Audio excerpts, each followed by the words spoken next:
Students అలాగే parents అందరు ఎలా ఉన్నారు? నేను మీ విష్ణువర్ధన్, మీరు చూస్తున్నారు Vishnu smart info YouTube channel.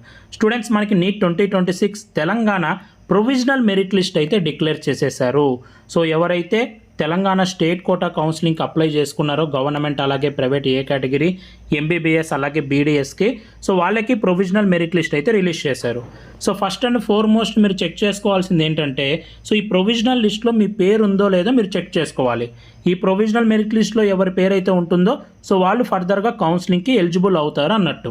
So అలాగే దీంట్లో మీ రోల్ నెంబర్ కరెక్ట్గా ఉందా, ర్యాంక్ కరెక్ట్గా ఉందా, స్కోర్ కరెక్ట్గా ఉందా, సో అలాగే మీ నేమ్ కరెక్ట్గా ఉందా, కేటగిరీ కరెక్ట్గా ఉందా, సో ఇవన్నీ చెక్ చేసుకోండి.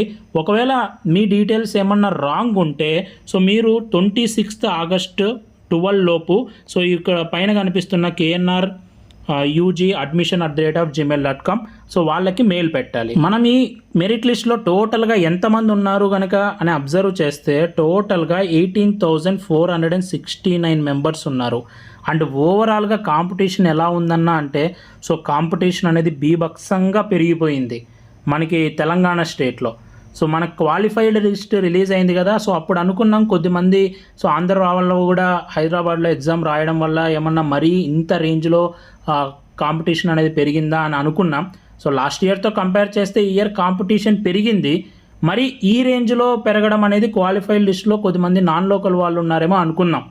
కానీ ఇప్పుడు కనుక మనం ఈ మెరిట్ లిస్ట్లో చూస్తే ఈ మెరిట్ లిస్ట్లో కనుక పేరు వచ్చింది అంటే వాళ్ళు ఖచ్చితంగా లోకల్ స్టూడెంట్స్ అని అర్థం. సో ఈ లోకల్ స్టూడెంట్సే ఉన్నారు.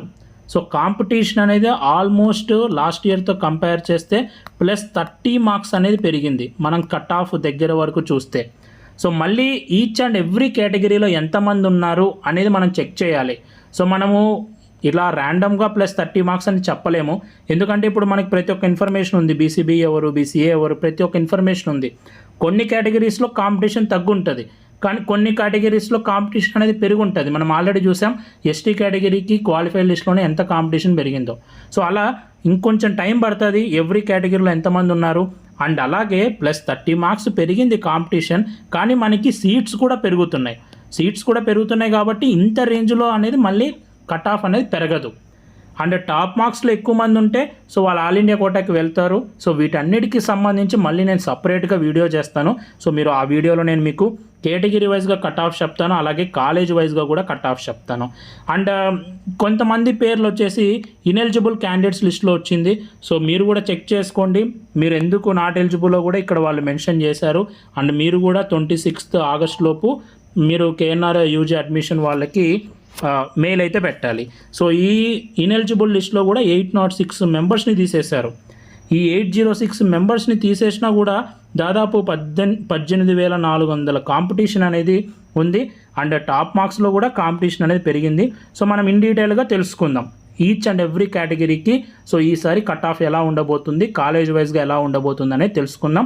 సో ఇది లేటెస్ట్గా వచ్చిన అప్డేట్. ఈ వీడియో మీ అందరూ నచ్చింది అనుకుంటున్నాను. ఈ వీడియో నచ్చితే లైక్ చేయండి. ఇలాంటి మరెన్నో అప్డేట్స్ మీరు మిస్ అవ్వకూడదు అనుకుంటే మన ఛానల్ని సబ్స్క్రైబ్ చేయండి. Thank you so much for watching. Have a great day.